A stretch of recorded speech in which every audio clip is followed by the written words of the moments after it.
But is it okay? Yeah. Okay. So if we have 5 minutes break, then hopefully we will finish early. So today we will look at the two topics. The first one is the public infrastructure. So basically, this is I would say step 0 for all the security systems, because in all the systems, especially those based on public key cryptography, so we need to actually address the authenticity of the public key. Right, so the solution actually we use is the so-called public infrastructure. So let's first look at the security issue. So the security issue in public key cryptography is not about the secrecy of the public key, because we know in public key cryptography we can distribute our public key to everyone. So I can give my public key to all of you, so that you can sign message.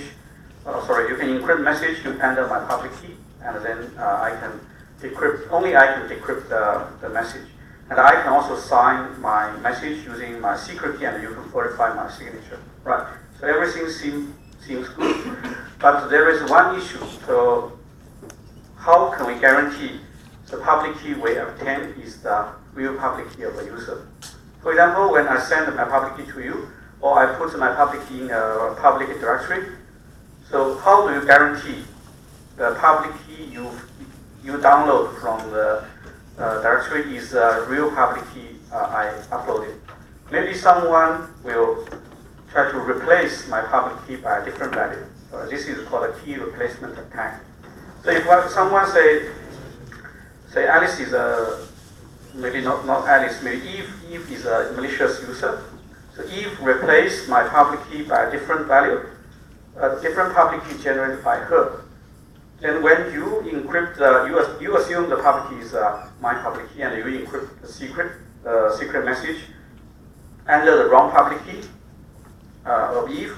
Then Eve can decrypt message, and I cannot decrypt the real message intended for me. So actually, in this case, the public key we don't worry about its secrecy.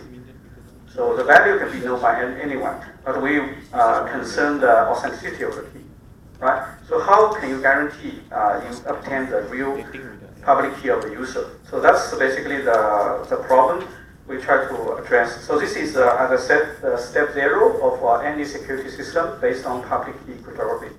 So later we'll see many protocols, many international standards, network security standards, they are based on public key. So we need to address this problem first before we really use public key in those systems. So as I said, we treat this as step 0, how to ensure people will get the real copy of a user's public key. Okay, so how to address this problem? So the solution actually is not that complicated. We try to create a certificate for public key. So instead of just sending a plain public key, we send a certified copy of the public key. So if I can find a way to certify my public key, so you can check this is indeed the public key of me, then you can we can prevent this kind of key replacement attack. So how to do this certification? How to certify public key? So we use the straightforward method. We let some authority to generate a certificate for our public key. Similar as your ID card. So in your ID card, we can see your photo, your name, and the card is generated by authority. So we need to make sure the card is unforgeable, right? People cannot forge the card, so that when you present the card to me, I can verify this is indeed you, right? If someone can forge the card, for example, replace your photo by a different photo, then in this case, again, we don't have security, because people can impersonate you by putting a different picture in a fake card, right? So in this case, we need to actually ensure that certificate is unforgeable, just like your ID card. So inside the certificate, what should we put? So remember, our goal is to make sure people can verify a public key is indeed the public key of a particular user. For example, when I give you the certificate, you can verify this is the public key of me. So essentially in the certificate we try to bind user ID with the public key. So basically, we put the user ID, we put the user's public key in the certificate, and then we will try to make the certificate not unforgeable. So to make the certificate unforgeable, actually we can use a very simple crypto tool, which is a digital signature. So the authority will digitally sign the certificate so that people can verify this certificate is valid. So it's not forged by an attacker. And then people can, once they can verify the signature, and after they check that the certificate is valid, it's not like a fake certificate, they can find out, okay, what's the ID, user ID inside the certificate. Basically, the ID will indicate the owner of the certificate, and what's the value of the public key. So in this case, we bind the public key with a particular user ID, so that people cannot replace the public key of Alice by changing the certificate, because the certificate is digitally signed, and people cannot forge certificate without knowing the authority's signing key. So actually the trust now in the key is now replaced by the trust to the authority, right? If the authority is not trusted, then actually this system does not work. Because if the authority is malicious, the certification authority is malicious, then the authority, of course, can generate like a fake certificate for the attacker, right? Just like the example I mentioned, like for your ID card, if someone can generate, the authority is not trusted, they can just put a wrong photo in the ID card and create an ID card with your name, but with the wrong picture, right? Here is the same. If the authority is not trusted, they can still replace your original public key by a wrong public key and then create a certificate, because they can sign the certificate. The authority can sign the certificate. So in this case, the CA is totally trusted. We must totally trust the CA. Then you may ask, okay, in this case, who will be the CA? Actually, in reality, some countries, they use the government body as a CA. So usually we trust the government. And sometimes, actually, we also have commercial companies as the CA. For example, VeriSign is the largest CA, and it's a commercial company. Okay, so then you may ask then, how to enforce the CA will behave like honestly. So actually, when we obtain certificate from the CA, it's not free. We need to pay. So it's a good business. Okay. So the CA will need to maintain its reputation in order to attract more customers to apply for certificate. So that's the incentive for the CA to behave honestly. Because otherwise, people lose confidence in a CA, then they won't apply for certificate from that CA. So in this case, actually, we can still motivate the CA to behave honestly in this case. So it's actually easy. It's easy to see whether CA has cheated or not. So if someone shows two certificates with the same username but different public key, then it's obvious that the CA has produced a wrong, fake certificate, because no one except the CA can sign the valid certificate, can generate a certificate because of the digital signature. Okay, so the idea actually is quite simple. Then you may, there is another question. So in order to verify a certificate, we need the public key of the CA, right? So I receive a certificate, I need to check whether the certificate is valid. I need to verify the public key of the signature generated by CA. So in this case, I need the CA's public key.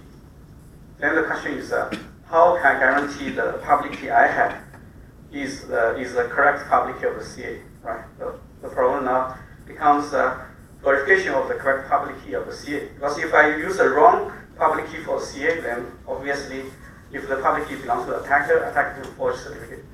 So actually, to answer this question, so in many computer systems, we actually embed some trusted CA's public key or certificate in the system. Because there are not many trusted CAs, root CA, we call it root CA. So root CA basically are the CAs that can generate a certificate for other CAs. So there are only few trusted root CAs in the world.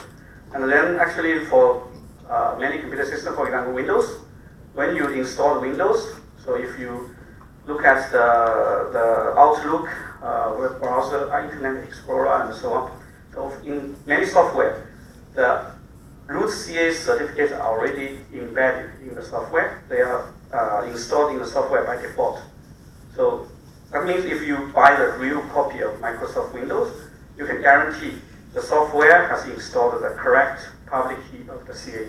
But if you buy an illegal copy, so we cannot guarantee, because it is possible that someone creates a malicious copy with a wrong CS, with a wrong public key of the CA. So if you buy the real copy, we can ensure that Microsoft will put the correct like a CA's public key in the system, so that when, for example, our browser receives a certificate, the browser will use the embedded CA's public key to check whether the certificate is valid or not. So that's the overall picture, how we address this key distribution. So basically, I think in just a few minutes, we have a rough idea how it works. So the idea is not complicated, it's quite straightforward. However, so there are many issues related to the, for example, the application of certificates, the management of certificates, and so on. So we will look at those issues.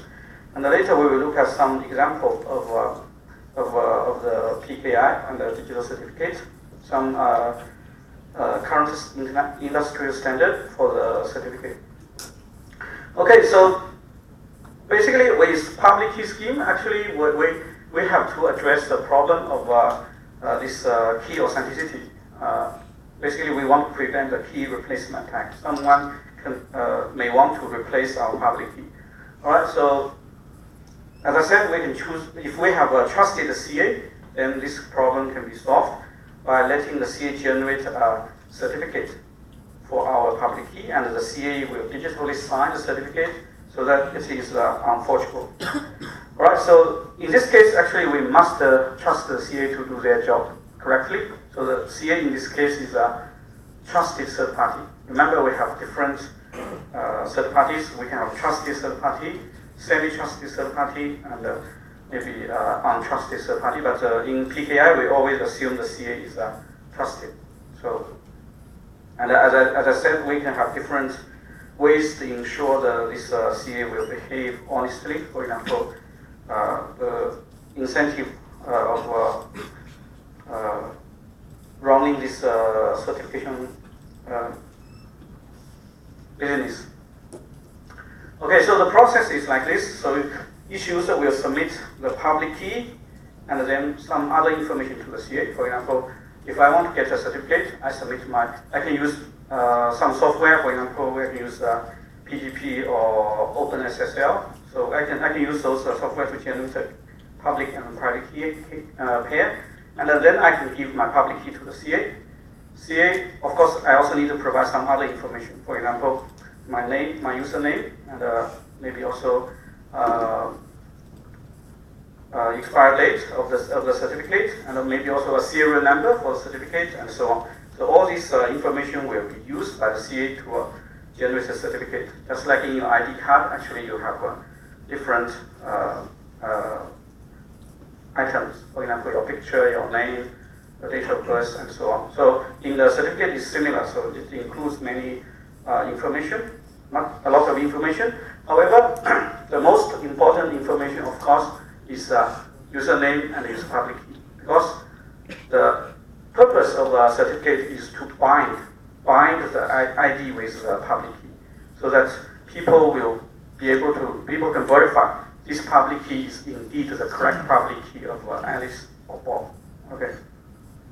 So this all this data will be combined and then be signed by the CA using the CA's private key. Okay. Then anyone with CA's public key can verify the certificate. Once the certificate is verified, then we can guarantee we get the correct copy of Alice's public key or Bob's public key and so on. Right, so in this case, the CA's public key must be available. But in reality, actually, we can pre-install the CA's public key in our system, right? Like a software and a hardware manufacturer. And so the idea looks simple, but there are some issues we need to address. For example, one of the issues is cross certification. So this happens because we don't really have an authority that can be trusted by all the people.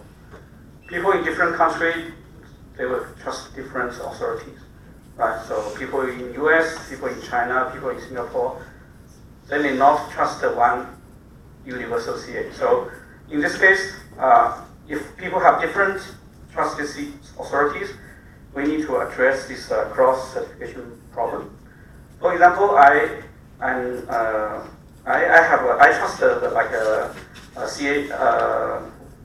CA1, and maybe Alice trusts the CA2, right? So then Alice will obtain a certificate from CA2. I obtain a certificate from CA1. So when Alice sends a certificate to me, how do I verify this is indeed the valid certificate of Alice? How do I verify? Because actually the certificate is generated by a different authority. So in this case, how do I? Maybe the authority is totally unknown. I never heard this authority before. How do I guarantee this certificate from this unknown authority is valid or not? So in this case, we can use the idea of a cross certification. Cross certification basically means if we receive a certificate, for example, in this case, I receive a certificate from CA2, and I don't know who CA2 is. So in this case, I will check if someone has also certified CA2. For example, if my CA1 has issued a certificate for CA2, that means my authority also has a certified CA2. And the CA2 certified Bob Alice public key. In this case, actually, I can trust this certificate because after verifying that, okay, CA2's public key is certified by my CA, then I will trust the CA2's public key. And then after I verify again, the Bob's certificate is valid with regards to CA2's public key or certificate, then I can trust Bob's certificate. So this is like a chain, right? Like a chain. So this is so-called cross certification. So CAs can all certify each other so that the users belonging to different CAs, they can still verify each other's certificate, right? If the two CAs, they have some agreement, they certify each other, then the users belonging to different CAs, they can still verify their certificates. So that's the approach we use to handle different CAs trusted by different people. Okay, so this is one example, the same example I have just mentioned. So suppose Alice trusts VeriSign and she obtained Bob's public key, which is certified by CA2. Okay. However, so maybe CA2 is unknown to Alice, but Alice, if Alice can find a certificate of CA2 generated by VeriSign, then Alice basically will trust CA2. Because Alice trusts the VeriSign trusts the CA2, so Alice will trust the CA2. Now, once Alice obtained the trust of CA2, then Alice can verify Bob's certificate. So this is like transitivity for the trust, right? So, okay, so that's the cross certification, which is quite simple mechanism. All right, so and beside the CA, sometimes we also have some so-called registration authority. All right, so this is another like third party in the PKI. But the job can be done by the CA, so that sometimes we separate the jobs so that they can have less workload. So the registration authority's goal is to actually check whether the application is from the correct user or not. For example, I can just submit the application to VeriSign and say that, okay, now I want to apply a certificate, and this is the public key, and the certificate is for DBS. So I can submit such an application, right? So if there is no checking, then I can obtain a certificate for DBS, right? So I can set up a server and ask you to connect to this server, right? So in this case, actually, we need to verify the CA, actually, the authority need to check whether that application is a real application from the correct user or not. So that such kind of job can be done by the registration authority. So when you try to register for certificate, the registration authority can do the checking.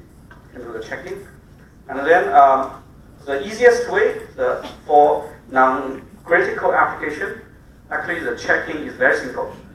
The checking is just by email. So you can actually apply. I'm not sure whether it is still available or not, but in the past, actually, we can apply for a free certificate from VeriSign, which the certificate will be valid for 1 month.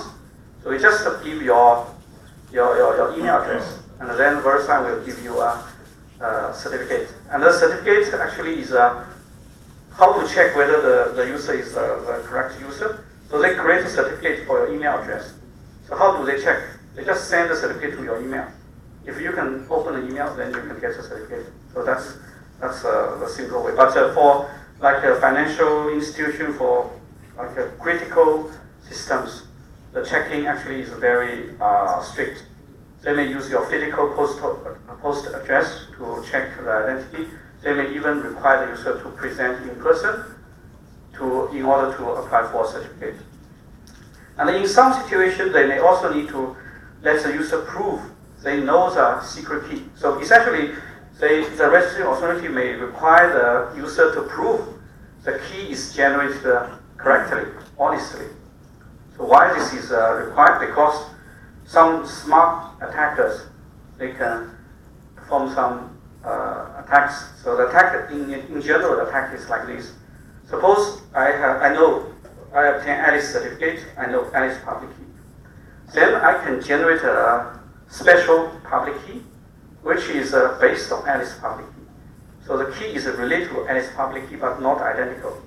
Then I can submit this public key to the authority and obtain a certificate. So later, actually, I can launch some attack. I can launch some attack to impersonate Alice, because my public key actually is related to Alice's public key. So this kind of attack actually can be launched, but we will not go to the details here. So in order to prevent this kind of attack, so we can let the user prove they actually generate the key honestly. They follow the key generation algorithm and generate the public key and the private key honestly. So this can be done usually using based on a technique called a zero knowledge proof. So I'm not sure if you studied in physics or not. Have you heard this term, zero knowledge proof? No? Yes? Okay. All right. So nowadays, actually, zero knowledge proof is very popular because have you heard of the term CSCI368? SNAC? No? Okay, so you are not familiar with cryptocurrency and zero. Ethereum is using the CSCI368, you know? Yeah. CSCI368 is a type of zero knowledge proof. So, okay. But it's not easy to understand. Zero knowledge proof is one of the most complicated concepts in cryptography. And CSCI368 is nowadays very popular because it's used in like zero cash, Ethereum, and so on. Okay, so basically we can use zero knowledge. Zero knowledge proof, basically you prove you know something, but you don't reveal the answer. Okay. For example, I have a hard problem. I prove I know the answer of this hard problem. I can convince you that I know the answer, but you will learn nothing about the answer. So it sounds like magic, right?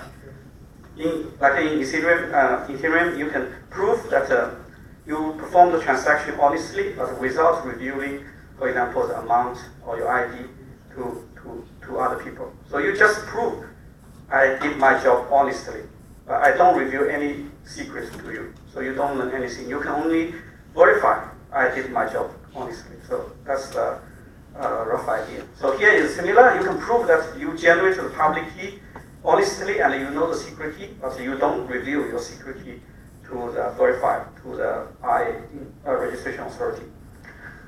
Okay, so but that's out of the scope of this subject. So, all right. So now we looked at like this registration and the cross certification, and another issue is revocation. So in the certificate, usually there is an expiry date. The expiry date will indicate the lifetime of a certificate, just like your passport. The passport will also have an expiry date. However, so it is possible that your secret key may be compromised before the expiry date. Right? It is possible. A similar scenario is you may have a credit card, but your credit card may be stolen before it is expired. So in that case, someone can use your credit card, and in this case, say, of course, the certificate is not confidential. You distribute the certificate to everyone so that they can verify, right? So we don't need to keep the certificate secret, but you need to keep the secret key secret, right? The private key. So in the certificate, you have the public key and you keep your private key secretly. But if one day your secret key is compromised, for example, you find, okay, there is a transaction signed by you, the signature is valid, but you didn't actually sign that transaction. That indicates your secret key is compromised. Maybe it is stolen by someone, somehow. So in this case, but the certificate is still valid, it's not expired. So if someone has stolen your secret key, they can basically impersonate you, right? So in this case, we need to inform the authority, the CA, that the certificate must be revoked. That means the certificate should not be trusted, should not be used by any other user anymore. So this is a revocation. Just like your credit card, once your report the card is stolen, so all the merchant will no longer accept this card. Okay, so basically this is called in certification revocation. This is similar. You inform the CA that your certificate is your secret key is stolen. Then the CA can revoke your certificate. So CA will inform all the users that your previous certificate should no longer be used, and you should apply for a new certificate. So how to do this? Actually, is quite simple. We just put all the revoked certificate in a list. We call this CI, or certificate revocation list. So this is just like a blacklist, just like the blacklist for the credit card. If your credit card is reported as stolen, then when someone tries to use your credit card, the merchant will verify your credit card with bank.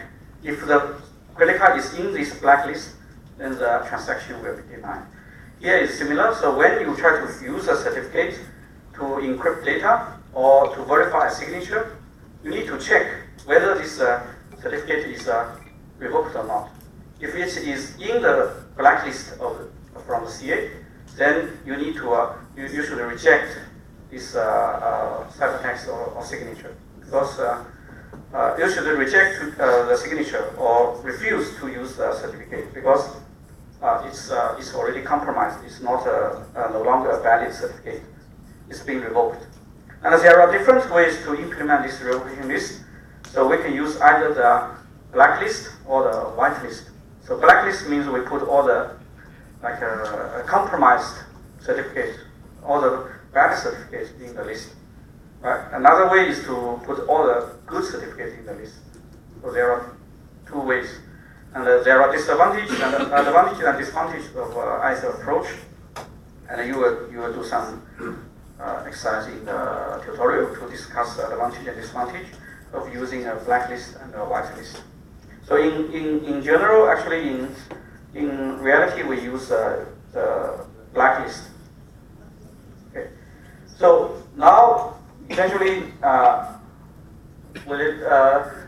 we come to the definition of PKI. Actually, the PKI involves a lot of items. But in the so first you need to understand why we need the PKI. So the problem actually is the question is very simple.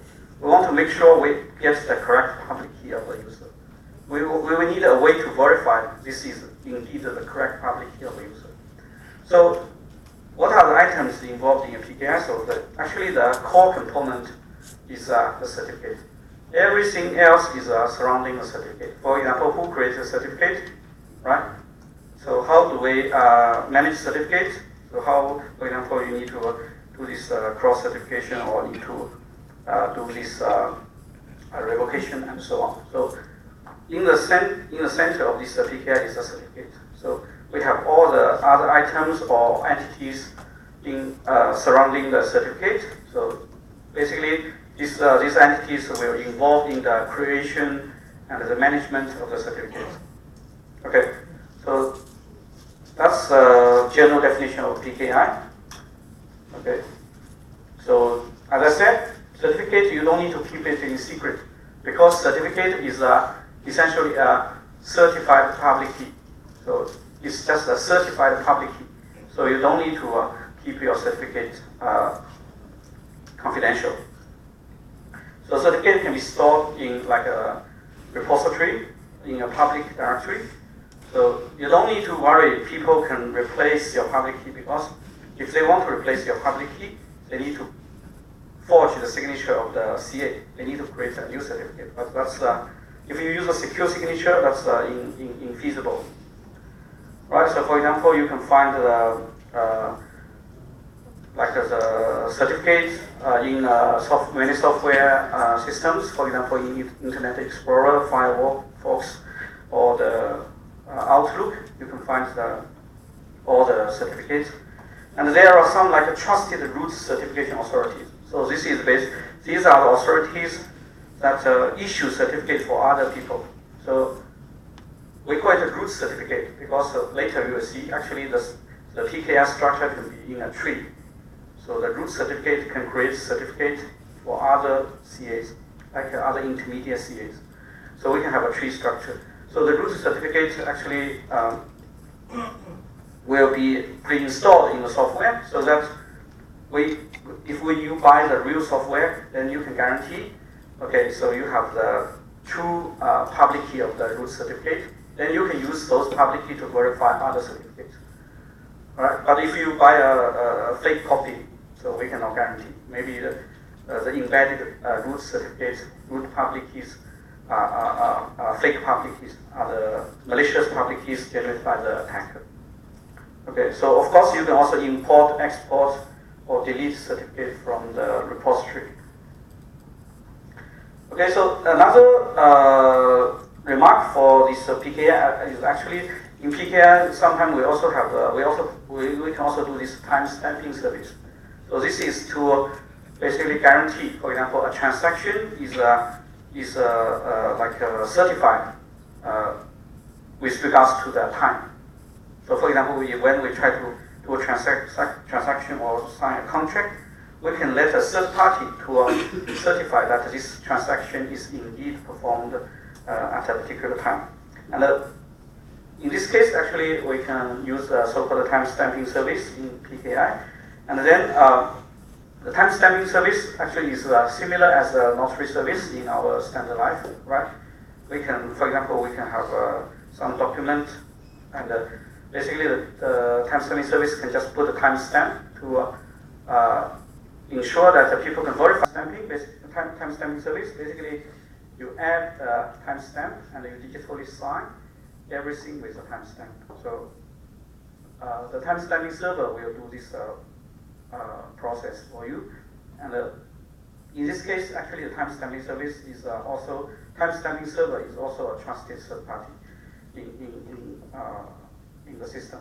So we can see in the PKI, actually, we can have certification authorities, registration authorities, timestamping servers. All these are trusted third parties. So now let's look at some examples. So in the previous part, we looked at some concepts, or basically the general picture of the PKI and some issues related to management, certificate, the creation of certificates and the management of certificates and so on. So in the next part, we will look at some examples. So there are several popular PKIs. The first one is the PGP. So this is called Web of Trust. So different from the structure, actually, the approach we just looked at. So PGP actually does not use authority, trusted authority. So PGP is a decentralized PKI. Okay. So the second one is the current industrial standard. So the X.509 is nowadays a standard, and it follows what we have just seen. So there is like a trusted CA, for example, VeriSign, and people just obtain certificate from VeriSign. And then SPK is to simplify the X.509 PKI. So the most popular one nowadays is still this X.509. But some people they try to propose decentralized PKI because nowadays there is a very hot topic, right? The blockchain is a very hot topic, and the blockchain is a decentralized structure, right? It's it's a decentralized public ledger. So people now use blockchain everywhere. So actually, someone has already proposed to put PGP in blockchain. So combine PGP and blockchain so that we can have a decentralized PKI. So of course, the advantage of decentralized PKI is that we don't need to fully trust any third party. So the trust is based on the honesty of the majority. So if we know in blockchain. So in blockchain, if the majority of the users are honest, then you can trust the blockchain, right? Unless the majority of the users collude become the attacker, then actually we cannot control the security anymore. But if the majority of the users are trusted, then we can still trust the blockchain. So in this case, actually, if we use a decentralized PKI, then we don't need to really put our trust on any third party. We just trust that the majority of the people are honest. Okay, but we will not go to the details of this decentralized PKI because currently this is just some proposal by some researcher, and nowadays the standard is still the X.509 public infrastructure. Okay, so basically the X.509 structure is it just follows what we studied in the previous slides. So there will be CAs involved in this structure, and then the CA will assign a unique name to each user and issue a signed certificate. So for example, the name can be a URL. For example, if you connect to the DBS e-banking, then the URL, the web address, actually is the name, the subject, or the username. And then there will be a public key associated with this URL, right? And for example, you can also apply for a certificate using your email. Then the username is your email address, and the public key is the public key you generate and submit to the CA. Okay, and the CAs are connected in a tree structure. So, as I said, this is a hierarchical structure. So the root CA is the root. Root means that's the highest, the top CA.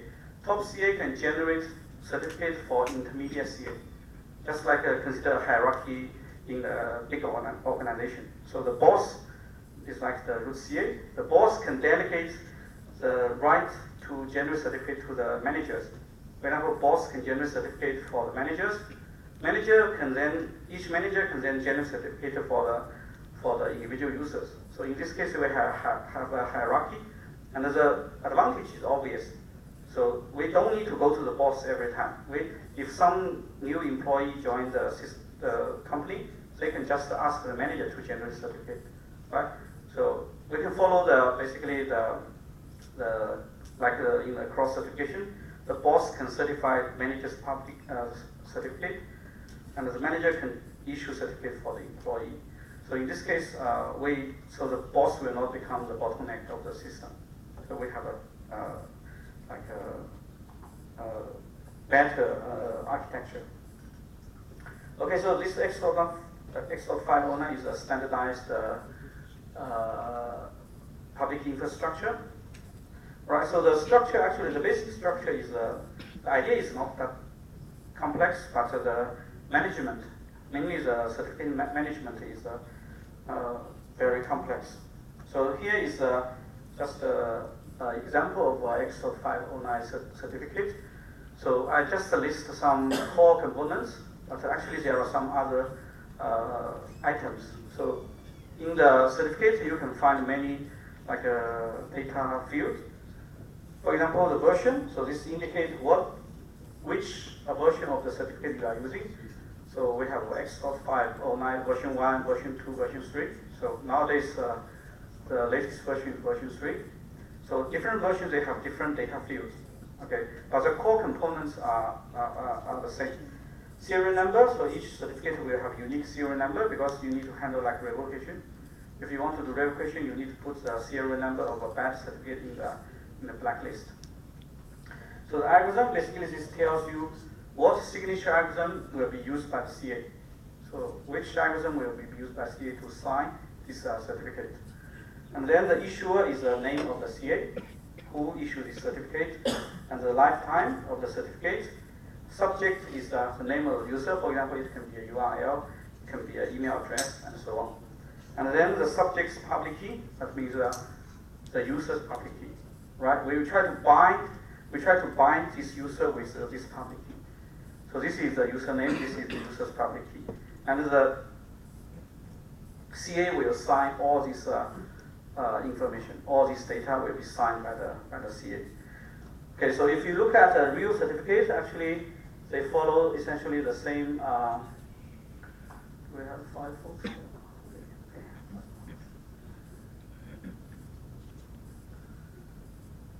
So if you look at the Internet Explorer, it's the same.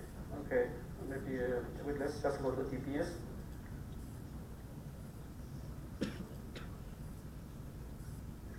So if you see a lock here, that means actually this is a secure communication. That means when you try to connect to the server, the first step is to establish a secure channel.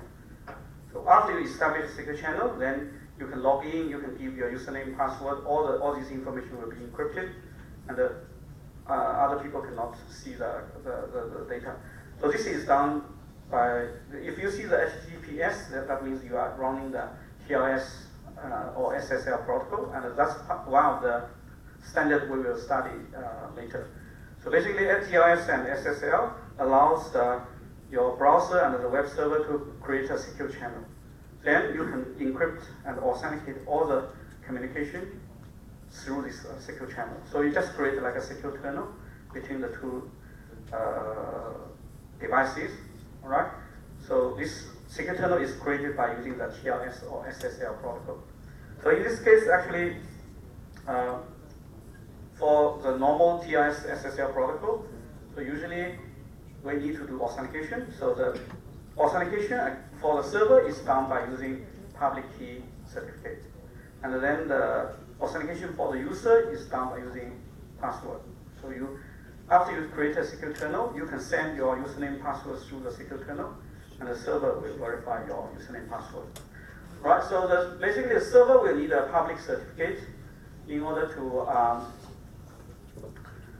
let me see, yeah, we can see the certificate. Okay, so this is some general information, and we can look at the certificate in detail.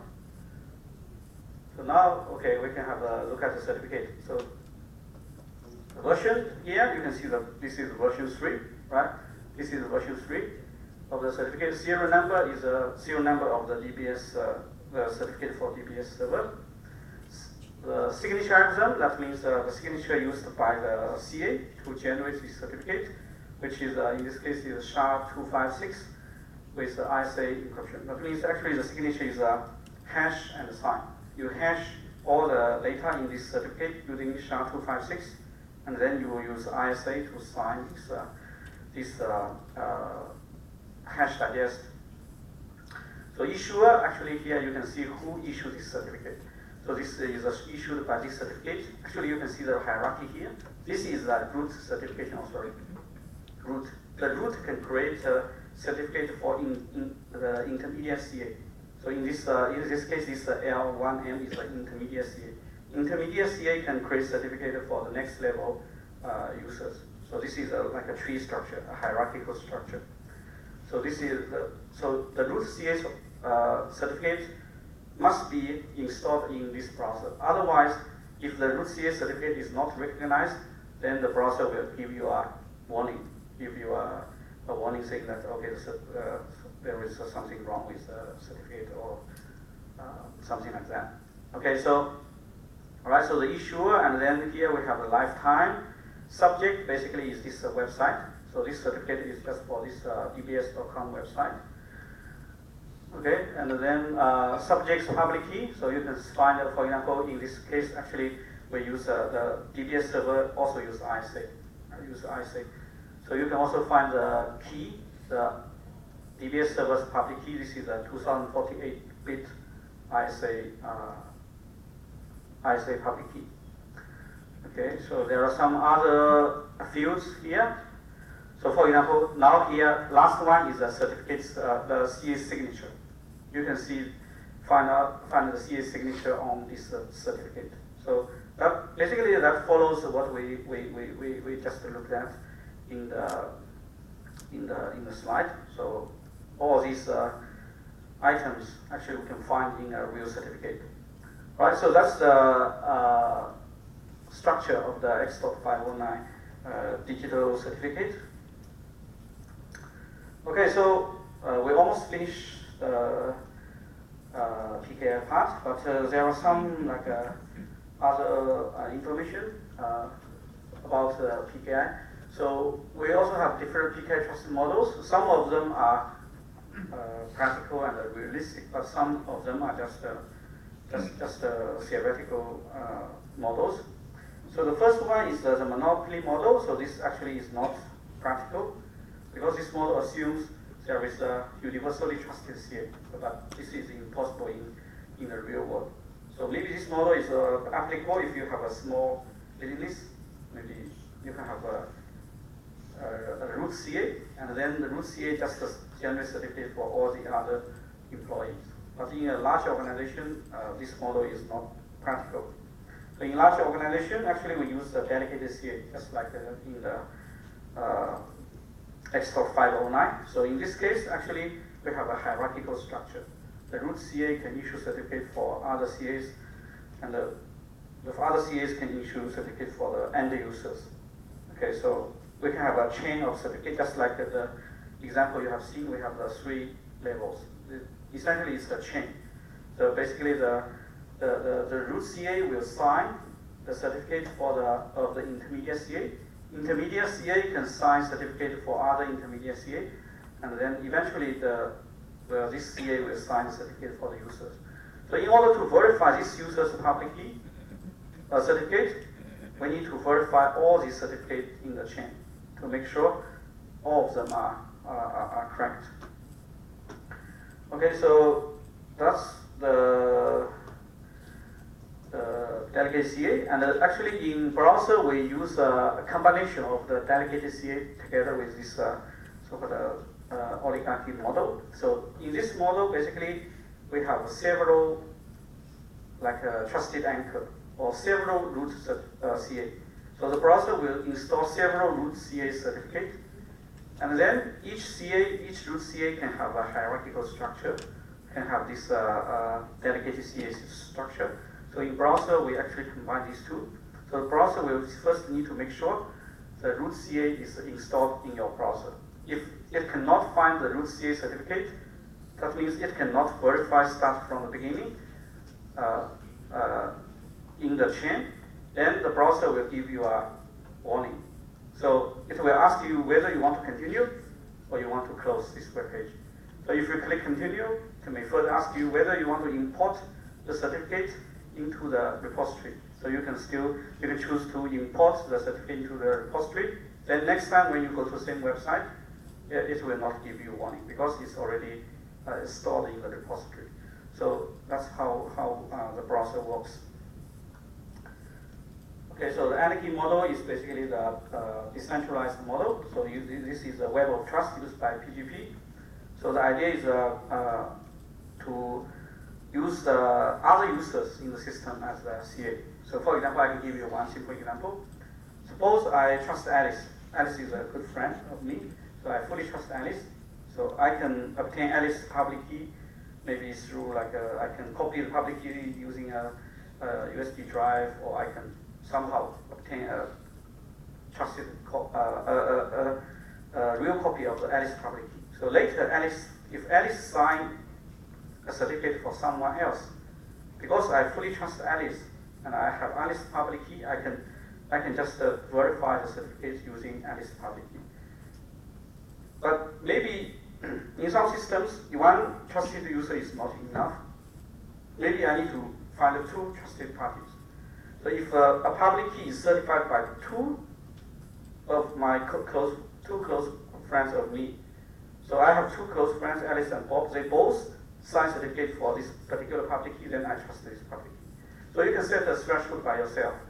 So maybe you need two fully trusted users to certify for a key, then before you can really trust this key. Or you may have like 5 partially trusted users. I have 5 partially trusted friends. If all of them certify this public key, I may also believe this is the real public key of somebody. So you can define your own rule, how to set the threshold, how to how to verify whether a key is trusted or not. So that's the Web of Trust model, right? So as I said, nowadays someone actually tried to implement this model using blockchain, and probably maybe in the future, this model will become also like a standardized model, not just the X.5 or my public infrastructure. But at this moment, so we still don't know. So that's why actually we won't really introduce like this like blockchain-based PKI. So we will just look at the traditional one. So PGP, we will still study this PKI in the email security. When we later look at email security, we will look at this Web of Trust. And, but we will not touch the blockchain in this subject. Okay, so that's all for the public key infrastructure. So I think we can continue. The second topic is so this is a topic for the rest of the class. So we will now start to look at authentication protocol and the key establishment protocol. Okay, so why we need to first look at PKI, because later in the protocol, some protocols will be based on public key cryptography. So if the protocol is based on public key cryptography, then the step 0 is always the users need to obtain certificates first. So I will not explicitly put this step 0 in the protocol. In the protocol, for example, Alice will directly send a public key or signature, so we implicitly assume all the users in the system, they have obtained the certificate and they verify the certificate of each other. So this is step 0. So you can assume, when later you see some protocol, you can assume there is a step 0, people will exchange their certificate and verify their certificate when public key cryptography is used. So I will not explicitly put the step 0 in the protocol, but you should assume whenever public key is used, the public key is certified, and people have already obtained the certificate and maybe verified the certificate of other users. So that's basically the default assumption we make before we really start to do the protocol, to execute the protocol. Okay, so we will look at some general definition of security protocol, and then in particular we will look at authentication and key exchange protocol, the SSL TLS. So basically the HTTPS, actually the most important component is authentication and key exchange. So when you try to connect to the DBS server, of course you need to make sure that's the real DBS server, right? You are not connecting to a fake web server. And the DBS server, of course, also need to verify you are the real legitimate user. So you need to do authentication, and we also need to do key exchange. That means once you finish this TLS SSL protocol, actually DBS server and the user, the browser and the web server, they will establish a common secret key. This secret key will be used to protect all the real communication between the two devices. Okay, so first step is authentication, second step is key establishment. And actually, we put them together. The reason is if we separate them, actually the protocol will become insecure. So we will see this later. So if we only consider key exchange without authentication, so most likely the protocol will be broken. So in order to prevent some active attacks, we need to put authentication inside the key exchange. That's why we call it AKE. So authentication and key exchange. Sometimes people call it authenticated key exchange. So we authenticate the key exchange to prevent active attacks. Okay, so actually AKE is the central component of network security. So for building a secure communication channel, so the network security is always about building a secure communication channel, right? The two parties want to create a secure channel, they can communicate. And it is always done in two steps. First is you do AKE. AKE is like a handshake. The two devices will do a handshake. They will authenticate each other, and then they will establish a secret key. This is step one. Step two, you use the secret key to protect the real data, the real communication. So this is also the same, in assignment one, you use the same process. Step one, the first step is to do authentication and key exchange. Step two is to protect the real communication. Okay, and in assignment one, actually, we try to implement a simplified version of the TLS protocol. Basically, in assignment one, server, we assume the server has a public key, and the user has a password shared with the server. So we try to do this authentication and key exchange based on the server's public key and the user's password. So, right. So, and then we will look at some common attacks against the AKE protocols and some assumptions we need to consider when we design the protocols, and some like security goals and examples. All right. Okay. So what are security protocols? Basically, I think I have already introduced this in the first lecture. So security protocol is just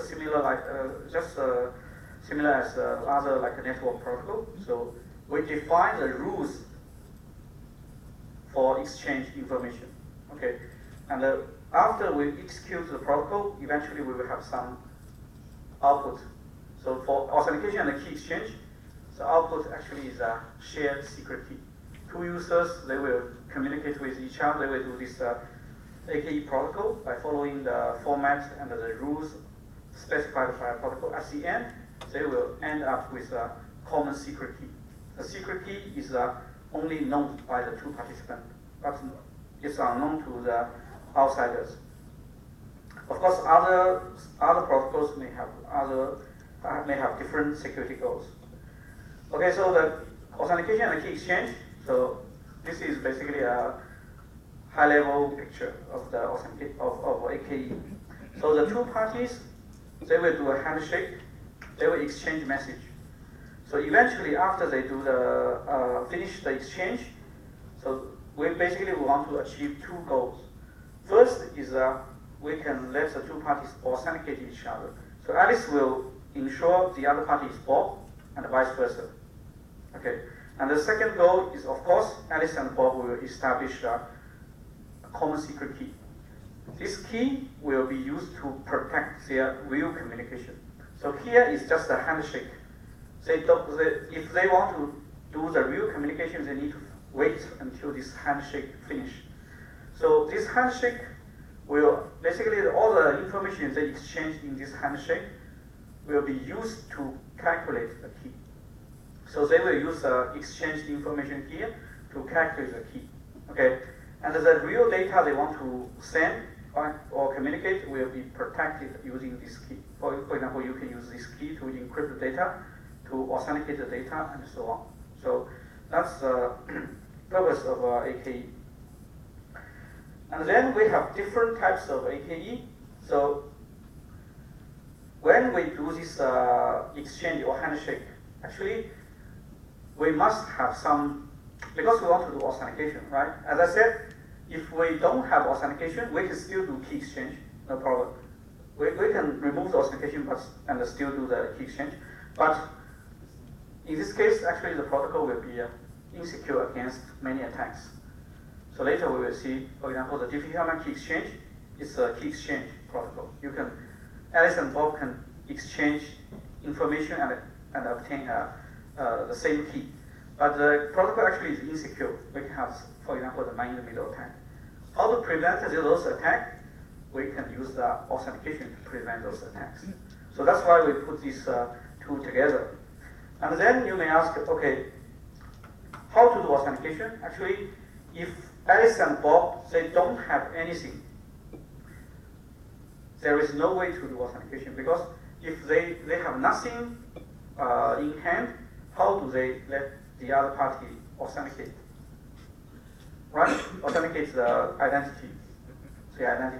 So in order to do AKE, actually, we must have some information that is only known by Alice and Bob. This information is used for authentication. So there are two types. So the first type is a sort of symmetric key or symmetric AKE. Symmetric AKE means Alice and Bob, they have some secret, and the secret is a symmetric secret. For example, it can be a password, it can be a symmetric key, and so on. So this secret in red color, this is for authentication purpose. So basically, we call them long-term key. So this kind of secret can be used in a long term. That means you may use a password for 3 months. You may use a symmetric key for several years, probably. And then these keys will be used to protect the handshake. So basically, we want to prevent attacks against this handshake. We use these keys to protect this handshake, so that we can make sure eventually only Alice and Bob can derive this session key. Okay, so the long-term key essentially is for authentication purpose, and they will, the long-term key will be used to protect the handshake process. And eventually, after you finish the handshake, you derive a so-called session key. Session key is a short-term key. It's only for one communication session. For example, if you log into DBS Bank, so basically you can use a password, right? You can use a password. So in this case, long-term secret actually is a password, and then you will establish session key, which will be used to protect the communication. But the session key is just for that session. If you close the session and you try to log in again, you will create a different session key. A new session key will be used to protect the second communication session. So that's the overall picture. So you have long-term keys to protect the handshake. You have the session key to protect the real communication. Okay? Right, so for symmetric case, of course, the long-term key are the same for Alice and Bob. They can, for example, be derived from a shared password. All right, so in this case, there is a natural question. So if we already have a long-term shared secret, why do we need to do this handshake and create another shared secret? Because the blue key K is a shared symmetric key shared between Alice and Bob, right? So you may ask, if we already have a long-term shared symmetric key or a shared password, why don't we simply use that key to protect the communication? Why do we need to do this key exchange process? Okay, so actually when I talked about this DBS example, maybe you should already noticed. I said the two session keys will be different. So what's the new? Then the question actually is, what's the advantage of using different session keys? Right. So if we use the long-term key all the time, sorry, you can duplicate. So if you use the key, for example, I use the long-term key all the time to communicate. Every time I communicate with DBS, I use the long-term key to encrypt the data. So no matter which session I am in, so I always use the same key. So what's the problem? You said someone said duplication. The key can be duplicated. The attacker, once he or she finds out what's your key, then you're no longer secure. Okay. Yeah. Okay. So but that's not the duplication of the key. So essentially, all the sessions, they are related. So they are not independent. If you have one communication session compromised, then all the sessions are compromised, because you always use the same key in different sessions. But if you have different session keys, every time you create a new session, then you have independent session keys. Even if one session is compromised, it will not affect other sessions. Right? So that's one reason. Another reason actually is if we use the key a lot, the key is easier to be attacked. For example, we have the so-called linear cryptanalysis and the differential cryptanalysis. All those kind of attacks require a lot of ciphertext generated by the same key. If you have a lot of ciphertext generated by the same key, then it's easier for the attacker to analyze the ciphertext and break the system. So in this case, actually, we try to generate independent session keys so that each session key will only have limited usage. We only use the session key in a limited time, so the attacker will not obtain a lot of ciphertext associated with one key. Each key will only have a limited number of ciphertext. And also, all the sessions will be independent. So that's the reason we don't use a single long-term key for all the sessions. So we use the long-term key just to protect each handshake. After the handshake, we have a fresh session key for each session. Okay, so that's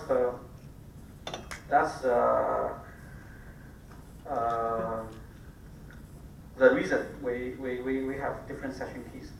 And another type is public key based. So in public key based, we still have the long-term and the long-term and the session key. Okay. So again, the question is, okay, so if we have a long-term key, then we can use the same public key and secret key. So actually, for public key based system, there is another disadvantage if you use a long-term key, because public key operation is very expensive. So one public key operation can be like maybe 100 times more expensive than the symmetric key operation. So if you have a long message, you have a very large document you want to send, then if you use public key, you need to, because public key, we know, like an ISA, the message size actually cannot be bigger than like the modulus. You can only have a few hundred or a few thousand bits, right? So if you want to encrypt a very large document, you need to encrypt them in small blocks. And the public key operation is very expensive. So if you want to encrypt a large document, it will consume a lot of energy and it will require a lot of computation time. But if we have the symmetric key, then the operation is much faster. So in public key system, actually, we try to avoid using the public key directly to encrypt data. We always use public key to establish a symmetric key. Just like the hybrid encryption example is similar. I use public key to encrypt the symmetric key, and I use symmetric key to encrypt the real data because it's much more efficient. So here is similar. We use public key to protect the handshake and generate a symmetric key. Then we use a symmetric key to protect the real communication. So that's the public key based key. And as I said, if we use public key, there is a step 0. Step 0 is we always assume Alice and Bob, they have obtained certificate from the CA and they have verified the certificate of each other. So we don't explicitly mention this, but you should assume by default the public keys are all certified public keys. Right? So that's overall, that's the high-level picture of this authentication and key exchange. So 2 types of keys you need to distinguish and understand the difference. So the key in red color, we call it a long-term key because, for example, one public key you obtain certificate can be valid for 5 years or 10 years. That means you can use this key for 10 years. But every session you only will use this key maybe just once, maybe to sign a message or to do something. So you don't use this key a lot in each session. Each session you only use this key maybe just once to protect the handshake. Then all the real communication, you no longer use the public key. the long-term key. You use the session key. So that's the overall picture of this AKE. Is consistent with the communication model we have started in the first lecture. So in this case, actually, we also have a trusted third party. The trusted third party is the CA. So CA will issue certificates for the users, and the users will communicate through the communication channel, and the attacker will basically eavesdrop the channel. Attacker may modify the communication, so the attacker basically can do all the possible attacks in this communication channel. Okay, so what are the attacks? So actually there are quite a lot of attacks. This is not an exhaustive list.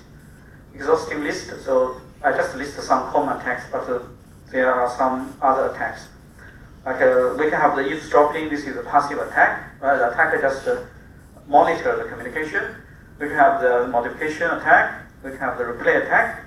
So as I said, the attacker can just replay a message sent by a user maybe in a later at a later time. For example, if you don't have the independent session keys, you always use the same key in different sessions. Then the message appeared in the first session can be replayed in the second session because you are using the same key, right? So you need to add some mechanism to prevent this kind of attack. For example, you can use like a timestamp, or you can use some other mechanism. And the reflection attack, this is similar to replay attack, but now we replay the message back to the sender. So in replay attack, usually we are talking about A send the message to B. Later the attacker will replay the same message to B to impersonate A. A reflection attack means A send the message to B, and the attacker just intercept the message and reflect the message back to A. So some protocol actually will be subject to such kind of attack. And I think in the tutorial we will see some example about reflection attack. And the non-key attack, so this is also another attack. So basically we may assume the attacker actually can obtain some of the session keys. So if say you use the current session key to generate the next session key, then actually the protocol is not that secure. Because if you know the attacker somehow break your current session, then all your subsequent sessions will be broken because they are related, right? You know the current session key, I can generate the next session key, and then I can generate the next session key, right? So if you have the session keys, if the session keys are dependent, they are related, then you can have this kind of attack. So if we want to have a good protocol, then we need to prevent all these attacks. In particular, we need to make sure all the session keys are independent. Okay, so based on those attacks, we can summarize those attacks into 4 assumptions. Okay, so these 4 assumptions are actually used when we try to design protocol. So the first assumption is essentially assuming the attacker is compromised the router, right? If you still remember in the network lecture, so the router will basically forward all the messages. However, if we assume the router is compromised, is controlled by the attacker, then the attacker can do all the possible passive and active attacks. Obviously, the attacker can eavesdrop the communication. The attacker may modify the communication, may inject some new message into the network, and so on. So assumption 1 essentially says attacker is possible to compromise and control a router. So assumption 2 is basically related to insider attack. So insider attack, in some protocols, actually the insider attack is not meaningful. For example, if we are considering 2-party symmetric key authentication, then insider attack is not really a meaningful attack because anyway, the 2 parties, they share the same long-term secret, they generate the same session key, so there is nothing we can prevent for insider attack. But for public key protocol, then there is some situation that insider attacker may happen. For example, Alice and Bob, they run a public key AKE protocol. Then Bob may create some special message And if Alice uses her secret key to respond to this special message, so Bob it is possible that Bob can derive Alice's secret key. So in this case, actually Bob is an insider attacker against Alice, because Bob tried to derive the secret key of Alice, right? So in public key system, we assume the secret key is only kept by the owner. So the public key is public, but secret key is only known by Alice. But if the protocol is insecure, which means during the protocol, Bob can somehow cheat and then obtain Alice's long-term private key, then in this case, Bob is a legitimate is an insider attacker against Alice. So this is for two-party like a public key protocol, and in a group key exchange protocol. Later, actually, maybe tomorrow we will look at the group key exchange. In group key exchange, so insider attack is like a default attack we need to consider, because in a group there will be multiple participants. Maybe some of them will collude and try to impersonate other people. For example, I participated in a conference, using a broadcast channel. So in this case, we run a group-based key exchange. All the people will derive a common key. So I may, if the protocol is not secure, then so I may believe, okay, actually all the people in the committee, they participated in this meeting, but actually only maybe 2 of them participated. Others are impersonated by these 2. So it is quite possible. Actually, there are a lot of such kind of so-called conference or group key exchange protocol. They are subject to this kind of internal insider impersonation attack. Some people, they can collude and impersonate other people in the group. So basically, the second one is the insider attack. We need to consider. The third assumption is related to this non-key attack. So attacker may be able to obtain some session key. However, we need to ensure that after obtaining those session key, if the protocol is secure, then it will not affect the security of other sessions. So that's assumption 3.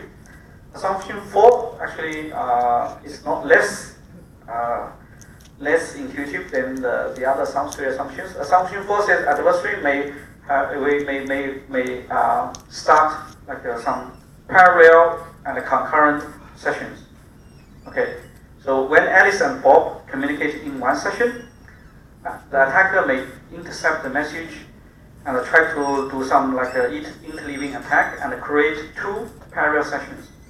So Alice and Bob, they will have different views in these 2 parallel sessions. Alice will believe something, Bob will believe something different. So we will see some example about this kind of attack. Right, so these are the assumptions we need to consider. So probably we have a break here, and then we have a 5-minute break, and then we will continue the class.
不用怕，不用怕。哎，我还有奖励，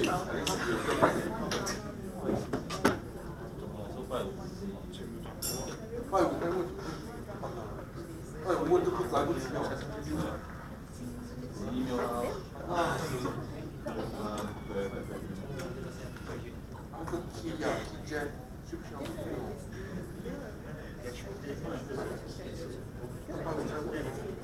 Okay, let's continue the class. So in the next we will basically look at first look at authentication, and then we look at key exchange. Then we will find that okay, we will later then you will notice that if we only do key exchange without authentication, there can be attacks. Then we will put in authentication, put back authentication into the key exchange, and eventually we will have a secure protocol. So essentially it becomes an authenticated key exchange protocol. So first look at the authentication. So here we are talking about entity authentication. So this is definition from the handbook of applied cryptography. And by the way, so this book actually is very good. If you are really interested in security and cryptography, this book is it's very thick. It's a very thick book, but you can find the online version from the authors in the website. But this book is not easy to read. A lot of details are more difficult than the textbook of 361 and this subject. So it's more difficult to understand. But if you want to do research, this book is very good, actually. Okay, so the definition says the entity authentication is a process whereby one party is assured of the identity of the second party involved in a protocol. And the second part actually is very important. So we need to ensure actually this assurance or guarantee is fresh. We need to ensure that the second party has actually participated.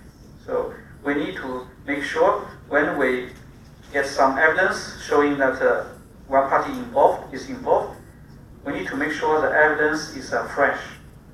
So, okay, so we need to ensure this participation is actually correct. Is that the other party actually is online, the other party is alive. Okay, so that's a key part for authentication. So we will look at some examples to understand some security requirements and the security goals of authentication. So basically, we will look at two security goals. One is called basic authentication, basic entity authentication. The other one is called strong entity authentication. So we will see the difference, and later actually you will see the difference will make a big difference later in terms of the attacks available to the adversary. So we use some notations here. So A will stand for Alice, and B stands for Bob. E stands for Eve. So E usually is Eve is usually the attacker. So EA means if we have a E subscription A, that means E try to impersonate A. And we can also have concurrent sessions. So we can have a protocol session with step I, and the I prime means step I of a concurrent or parallel session. Okay, so let's look at this first protocol. This is a very simple protocol, just one message. So Alice wants to authenticate Bob. So Bob basically sends this message to Alice. I am Bob, and then Bob attach a signature. Right? So the signature here basically we assume is secure. So we don't really care which signature you use. We just assume this signature is a secure signature. So secure, actually the security has a context. So what do you mean by the signature is secure? We require the signature here to be unforgeable and a chosen message attacks. Existentially unforgeable and chosen message attacks. Okay, so that's so I think you should have learned this notion in 361, right? For signature, what do you mean by secure? So it means the attacker can ask the signing query, right? Attacker can give a message and obtain a signature. I give you a different message, obtain a different signature. Eventually, the attacker wants to forge a signature for a new message. That's the unforgeability and the chosen message attack. Okay, so here we assume the signature is a secure and the chosen message attack. All right, so in this case, actually, we can guarantee if the signature. By the way, there is a step 0. Step 0 means that Alice has obtained Bob's public key certificate. Okay. So I don't put the step 0 here, but you always assume by default Alice obtains the certificate of Bob and use the public key certificate to verify the signature. So assume the signature is valid because we know the signature is unforgeable. Only the person who has a secret key can create a signature. So basically here Alice can guarantee this message must be generated by Bob. But is it sufficient for authentication purpose? So the question is, Alice can definitely be sure the signature must be generated by Bob. But does this signature allow Alice to authenticate Bob? Actually, the answer is no. Because remember in the previous slide, so we need to have a fresh guarantee that Bob actually participated in the process. Bob is alive. It is possible that this message is sent by Bob to someone else in a previous session. Maybe in a previous session, Bob sent to say C. Maybe Cassie. Bob sent to Cassie another message. I am Bob. This is and Bob's signature. Then attacker basically record the message, and the later attacker send this message to A, say I am Bob, and this is my signature. So although Alice can guarantee this signature is generated by Bob, but Alice cannot guarantee actually Bob is alive, Bob is online when this protocol takes place. Maybe this is an old message sent by Bob long time ago. Someone tried to just replay this message. Right? So it is possible we can have a replay attack because there is no freshness guarantee. So Alice, when receiving this message, Alice cannot guarantee Bob actually sent this message just now. Maybe this message is an old message sent by Bob to someone else long time ago. So we can have a replay attack. So how to address this attack? So the answer actually is quite easy, simple. One way is to put in a timestamp. So when when Bob sent this message to Alice, so Bob needs to sign the message together with a timestamp.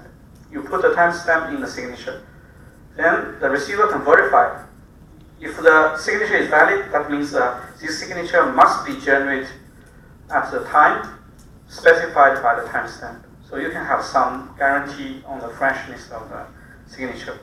However, so if we use timestamp, of course, using timestamp is okay. It's one possible solution, but there is some limitation because timestamp usually requires a synchronization of the clocks. If two parties they have unsynchronized or desynchronized clocks, then timestamp may not work because if you have desynchronized clock, then the replay attack can still work. So we need to ensure the two clocks on Alice and Bob, on Alice and Bob's machines must be synchronized. This is one limitation. And the second limitation is that you need to put a time window if you use a timestamp, because delivering the message will require some time. So you need to put a time window. You allow the verification to be taken after a certain time, after the signature is created. All right, so this is these are the limitations of using timestamp. And another popular way to do this to address the replay attack is actually use the challenge and the response. So this is the method based on challenge response. So if Alice wants to authenticate Bob, Alice will give a fresh challenge every time. So the fresh challenge here is denoted by NA. NA means N means nonce. So nonce means a number that will only be used once. That means this nonce will never repeat. It will be only used once. So we call it nonce. So Alice will send to Bob a challenge. So a number that will never repeat. And then Bob will send back to Alice the message, the signature, and the signature will include the message and the nonce. So this NA essentially is a challenge from Alice to Bob, and this signature for this including this NA is the response from Bob to Alice. So in this case, we can also prevent the replay attack because the signature here is restricted to be is restricted just for this nonce. So if say later Alice want to authenticate Bob again, Alice will give you a different nonce because NA this is a number that will never repeat. If Alice give Bob a different nonce, then the previous signature used by sent by Bob cannot be used anymore because that signature is for the old nonce. It's for the old number. It cannot be used. The signature cannot be used to pass the verification for the new challenge, for the new number. Every time I give you a new number, you need to sign this new number for me. All right, so you can see here. So again, we don't care about the details of the signature, but we care what the content to be signed by the signature, and we care the security level of the signature. So as I said here, we must require the signature to be unforgeable and a chosen message attack. So why we need to have this security requirement for signature? Because it is possible that the attacker may have communicated with Bob before, right? So attacker may say, okay, I try to basically communicate with Bob. I give you a nonce first, N1, you give me a signature. I give you N2, you give me another signature. So basically, I can treat the Bob as some signing oracle, right? I give you a challenge, you give me a response. I give you another challenge, you give me another response. So we require that even the attacker can communicate with Bob like this. Eventually, the attacker cannot create a new signature for a new nonce sent by Alice. If Alice gives the challenge, the attacker still cannot generate a new signature. So this is exactly the same model, the same process for the chosen message attack, right? Attacker can try to communicate with Bob and get a lot of signature based on its own nonce. And then even attacker has obtained so many signatures, attacker cannot forge a new signature for a new nonce sent by Alice. So this is basically the requirement of the unforgeability and the chosen message attack. So that's why here we require the signature to be unforgeable and the chosen message attack. So here you can see the protocol design. As I said in the first lecture, you need to pick the correct tool. So here we need to pick a signature, and we need to pick a signature that is unforgeable and a chosen message attack. So because there are some other signatures with lower level security, right? We have the unforgeability and the no message attack, right? Unforgeability as and the no message, and the no message and the no message. There are different attacks, right? If you studied 368, you should know there are different levels. And here we need to use a signature that is unforgeable and a chosen message attack. That's a higher level of security. And then, so basically we need to pick the correct tool. And then we also need to ensure we sign the correct content. Here the content includes the message and the nonce.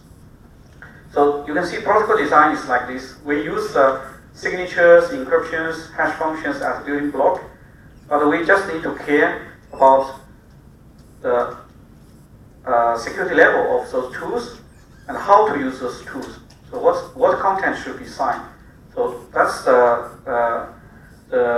basically the essential part for designing secure protocol. But we don't worry about the details of the signature, whether we choose like ISA with SHA-2 or we use the DSS digital signature standard. Okay, so this protocol seems okay, it seems good. So actually this protocol can achieve the basic entity authentication, the definition we show in the previous slide, but this protocol cannot achieve the so-called strong entity authentication. Okay, so maybe before showing this way, I show the definition of strong entity authentication. Strong entity authentication means A has a fresh assurance that B has a knowledge of A as his peer entity. So what does it mean? So basically, on top of the basic entity authentication, we have an additional requirement. So the basic authentication means I can guarantee the other party is Bob. This is the basic authentication, entity authentication. I can guarantee Bob is alive in this session, and the other party is indeed Bob, and Bob is alive. Okay, that's the basic entity authentication. Strong entity authentication has an additional requirement. That is, I can guarantee Bob knows he is talking to me. So that's something additional. I can guarantee Bob knows he is talking to me. Bob knows he is talking to a particular peer entity. So that's the strong entity authentication. And if we look at this protocol, actually this protocol does not provide strong entity authentication because we can have a concurrent or a parallel session like this. Alice sent to Bob a message, I am Alice, so, and announce NA. And then actually Eve will intercept the message and send a new message to Bob. So I am Eve, and then I also send the nonce NA. I replace this nonce from Alice. Right, so because adversary may not follow the protocol honestly, so adversary may not really choose a fresh nonce. Adversary can just replace, can violate the rule and do anything. So adversary here can just replace the same nonce. Then Bob will honestly send back a message, I am Bob, and the signature for the message and the nonce. And eventually Eve will replay the same message and signature to Alice. So this protocol actually still has the basic entity authentication, because when Alice receives this message, Alice can guarantee Bob is alive and this message is indeed from Bob, because Bob answered my challenge correctly. However, Alice cannot guarantee that Bob knows he is talking to Alice. So in this case, actually, Bob will believe he is talking to Eve. So by this protocol, we cannot guarantee that. So Alice cannot guarantee Bob knows he is talking to Alice. So then you may ask, what's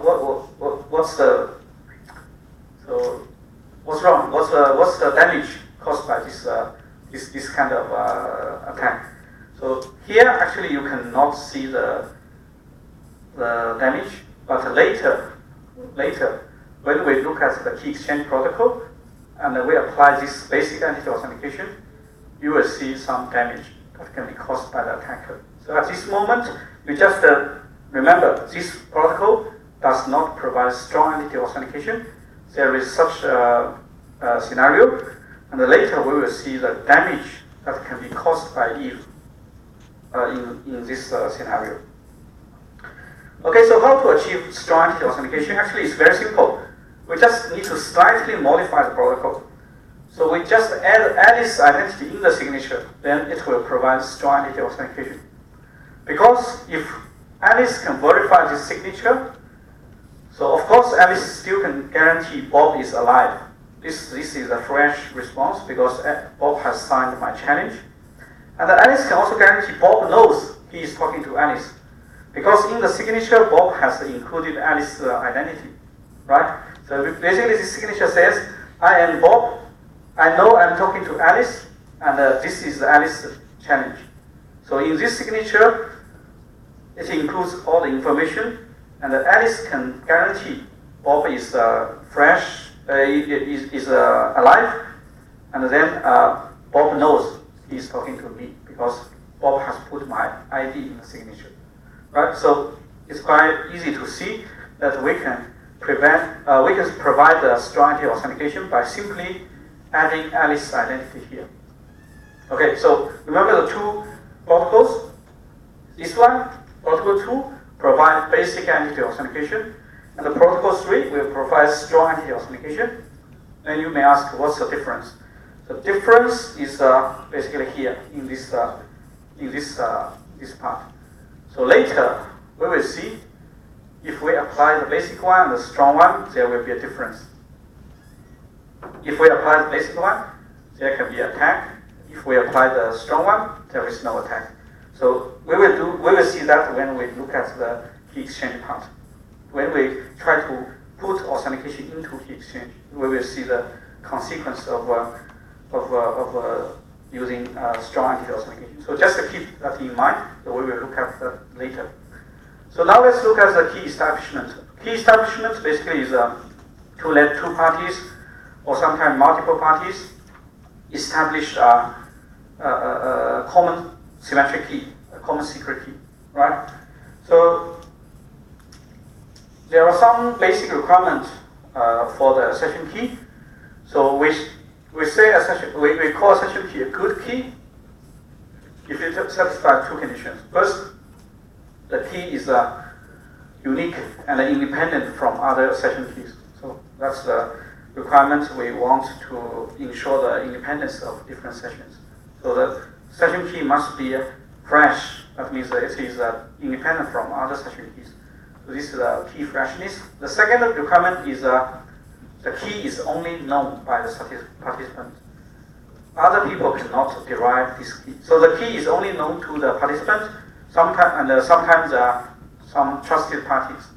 Besides the trusted parties and the participants, A and B, other people cannot know the value of this key. Of course, this is important because later A and B will use this key to protect the communication, right? So we need to ensure the secrecy of this key against other users.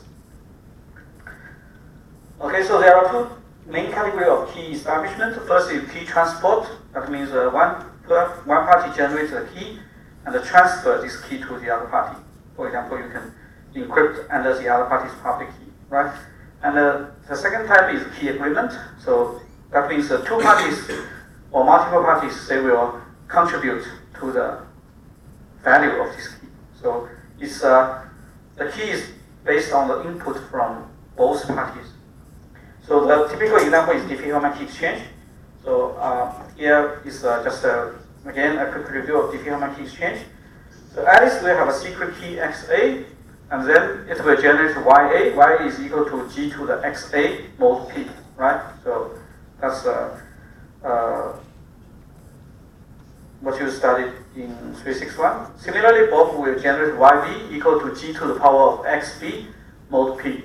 Okay, XA is the secret of Alice, XB is the secret of Bob, and the YA, YB actually you can consider they are the public key of Alice and Bob. Okay, so now the final session key will be YB to the XA or Y to the XB. So they are equal. They will have the same value, G to the power of XA, XB. So this is a classical Diffie-Hellman. However, we know the Diffie-Hellman is actually vulnerable to the active attack. It's only secure under passive attack. That means if the attacker is passive, is an observer, is secure. But if the attacker is an active attacker, then we can have this man-in-the-middle attack. So basically, when Alice tries to send YA to Bob, Eve actually can intercept this message and then replace YA by YE. So this is similar as the key replacement attack I mentioned at the beginning, right? Eve can just replace YA by a different public key YE. Similarly, when Bob sends back YB, so Eve can also replace this YB by YE. Right, so in this case, Alice and Bob actually they will derive different keys.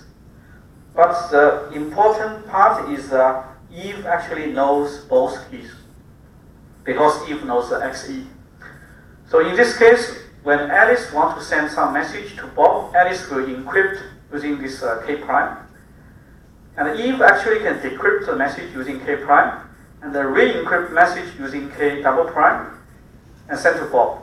Bob will decrypt message using K double prime successfully. So from Alice and Bob's viewpoint, so everything seems good because Alice can encrypt message, Bob can open the message, Bob can also encrypt message, Alice can open the message. But actually, Eve is doing something in the middle. Eve actually opens every message and then encrypt the message using a different key. So Alice and Bob, they may believe the communication is secure, but actually Eve can learn everything they exchange, right? So this is a man-in-the-middle attack. So what's the reason of this attack? The reason of this attack is actually Bob cannot guarantee the key he receives is really the key generated by Alice. The same problem we discussed in the PKI, right? So Bob cannot guarantee, actually in this protocol, Bob cannot guarantee YE is the actual public key generated by Alice. So actually the issue is a lack of authentication. So you may say, okay, then in this case it's easy. Now let's let Alice obtain certificate for YA and then send the certificate to Bob. So Eve cannot replace the public key in the certificate because the certificate is signed by the CA, right? The CA signed the certificate for YA, this public key YA. So Eve cannot replace the public key, and Eve cannot obtain another public key of Alice with value YE because the CA, we assume the CA is trusted. CA will not try to generate a second certificate for Alice with a different key. However, so this approach sounds good, but the problem is that, remember, we need to ensure the freshness of session key. That means every session, Alice and Bob will choose different YA and YB. Right? We want to make sure the session key is independent, is unique for each session. So if every time we want to have a unique session key, then Alice every time will need to obtain certificate for YA. Bob will every time obtain certificate for YB. So this becomes a impractical solution. So every session you need to obtain certificate, and we know we need to pay for a certificate. So actually this is not a practical solution. So what is a practical solution? So the practical solution is actually we try to modify this approach a little bit. So we don't want Alice and Bob to obtain certificate every time. So we only want them to obtain certificate once, and then they can do the authentication. They can authenticate their message. So actually the solution here is just to make sure when Bob receives the message, Bob can guarantee this message is from Alice, right? So how to do this without requiring Alice to obtain every time a certificate for YA? So actually Alice can just use a signature scheme, right? Just like in the authentication, entity authentication, Alice has a certificate for a signing algorithm, a signature scheme. Then every time when Alice tries to send a message to Bob, Alice actually can sign the message. In this case, Bob can verify the signature of Alice to make sure this message actually has not been modified. This message is the real message from Alice. So that's the idea to address this problem of requiring certificate for every session. So if we have that idea in mind, then we can immediately come up with some protocol. So this is the first attempt. Okay, so in this case, we assume Alice has a certificate for digital signature. Bob also has a certificate for digital signature. So now they will use the signature to protect their message. When Bob sent to Alice a message, Bob will sign this message. So Bob will sign this YB. This YB is his message. And Bob will also sign YA. So YA here actually is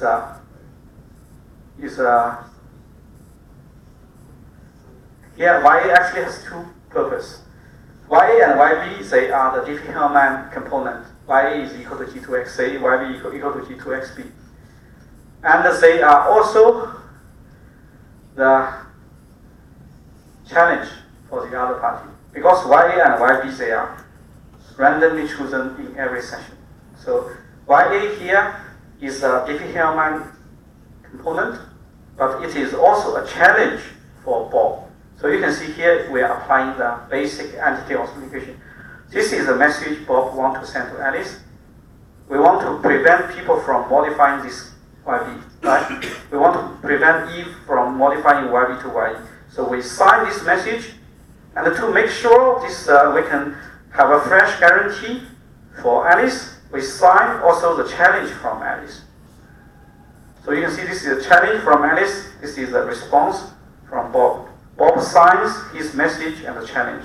Similarly, Alice will sign her message and Bob's challenge. So challenge, response, challenge, response. So you can see here we are just applying the basic entity authentication into the protocol. So the goal is to make sure by signing the message, Eve can no longer replace YA or YB. Okay, because Bob has signed YB, and based on challenge from Alice, so Eve cannot replace YB anymore. Similarly, Alice has signed the YA based on challenge YB from Bob. So again, Eve cannot replace YA, because if Eve wants to replace YA or YB, she will need to forge a signature. But if we assume the signature is secure, then this is infeasible. So this is basically a combination of Diffie-Hellman with basic entity authentication. So we merge basic entity authentication with Diffie-Hellman. Okay, so I said actually when we introduce a strong authentication, entity authentication, and the basic entity authentication, I said there is a difference. So now the question is, if we only apply basic entity authentication, is it sufficient? Is it sufficient? Okay, so actually the answer is obvious. You may just make a guess. The answer is no, it's not sufficient. Why is not sufficient? Because a similar attack we have seen in the previous slide when we talk about basic and strong entity authentication. So we can have a so-called unknown key share attack. So this is how the attack works. So Alice will send the first message to Bob. Eve will intercept the message, and now Eve will replace identity Alice's identity by her own identity. But Eve will replay the same challenge, YA. Then Bob will send back Bob's identity, public key, YB, and the signature for the challenge YA. Then Eve will replay the whole message to Alice, and Alice will send back the last message. Eve will send her own signature on YA and YB. Okay, so maybe I don't show the last line here. So if you look at the black session, this is exactly the session between A and B. The message flows are exactly the same if you look at the black session. And if you look at the red session, it's another valid session between Eve and Bob. So exactly the same message flows when Bob communicates with Eve. So we have two valid sessions. They are interleaved. They are somehow intertwined together. So Eve basically performs an interleaving attack to have two parallel sessions. If you look at the black session, so from Alice's viewpoint, this is a valid session with, from Alice's viewpoint, Alice will believe this is a valid session with whom? With Bob. Of course with Bob, because what Alice can see is this is from Bob's signature for my challenge, right? So Alice will believe I'm talking to Bob, and this Diffie-Hellman key, based on YA and YB, actually I share this key with Bob. Now let's look at Bob's viewpoint. So Bob will believe this key is shared with, if you look at the red session, it's actually exactly the same session, the same protocol that will occur when Eve communicates with Bob, right? So in this case, Bob will believe this session is this session key is established with Eve because everything is normal. Remember here, Eve will sign the message using her own secret key. So Bob will believe actually the key is shared with Eve. Alice believes the key is shared with Bob, and Bob believes the key is shared with Eve. Now let me ask you a tricky question. Does Eve know the key? The session key corresponding to YA and YB? Does Eve know the session key corresponding to YA and YB? Yes. Yes or no? Yes. Don't say yes, no. So so if you want to know the session key corresponding to YA and YB, you need to know XA or XB, right? That's the Diffie-Hellman key exchange. If you don't know the discrete log of YA or YB, you cannot calculate the key. So in this case, can Eve know XA or XB? Can Eve obtain the value of XA or XB? No. So if Eve cannot obtain the value of XA or XB, Eve cannot calculate the key. Only A or B can calculate the key because they know XA or XB. So then you may ask, so what this attack does not this attack does not look meaningful because Eve does not know the key, right? So what's a big deal here? So actually this attack is still meaningful if I give you a scenario, a context. For example, suppose I am Bob. Now I announce, say, I have a question. So for all the students, if someone, the first student who solved this question, I will give you some bonus mark, for example. Suppose now Alice is a student who first comes up with a solution. So of course Alice wants to send the solution to me in a secure way, right? So Alice will try to do authentication and key exchange. Alice will make sure I am indeed Bob. I'm the correct person. I'm not some other student. I'm the correct. I'm the lecturer. And basically, Alice will do authentication for me. Then Alice will establish a secret key with me, and then send the answer to me using the secret key. So Alice will believe, okay, now I know I'm talking to the lecturer, and I have encrypted my message using the secret key. I just exchange with the lecturer. But from my viewpoint, actually, I have the same key. I can decrypt the answer. I can verify the answer is correct, but I will give the bonus mark to someone else. Because in this case, I will believe the key I have is shared with Eve. So I will give the bonus mark to Eve instead of to Alice. So another scenario is like in the bank. So Bob is the bank. So if Alice tries to deposit something to the bank, Alice believes, okay, I have verified that is the bank, and I have a secret key shared with bank. I can securely transmit the item to the bank. But the bank will believe this item is deposited by Eve. Although Eve does not know the key, but Eve can still cause some damage here. Right? Eve can still make Alice and Bob have some misunderstanding on the identity. So in this case, actually, even Eve does not know the key, Eve can still cause some damage. Okay, so now we know, actually, if we apply the basic entity authentication, it's not enough.